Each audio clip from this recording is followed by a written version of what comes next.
Doctor साहब, अब मोर भाई सब देख सकते ना? अरे घबराने की कोई बात नहीं है, आँख का ऑपरेशन हो गया है। पट्टी बस निकालना है, उसके बाद आपका भाई सब कुछ देख सकता है।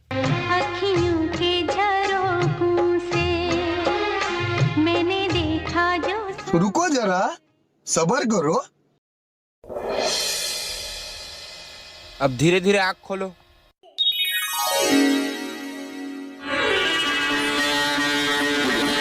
डॉक्टर साहब, मुझे सब दिखाई दे रहा है। डॉक्टर साहब, आपका बहुत बहुत धन्यवाद। भाई, मुझे सब कुछ दिखाई दे रहा है भाई। हाँ भैया हाँ, चलो घर चलो, भाभी इंतजार कर रही होगी। चलो।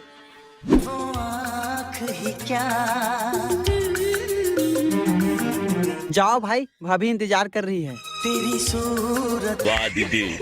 नहीं दीदी वाह दीदी। दीदी जब तक ना पड़े आशिक की। आप आ गए जी, मैं आपके लिए ही मेकअप कर रही थी। भाई यहाँ पे क्या हो रहा है? मुझे कुछ दिखाई नहीं दे रहा। देखा आपने लापरवाही का नतीजा है।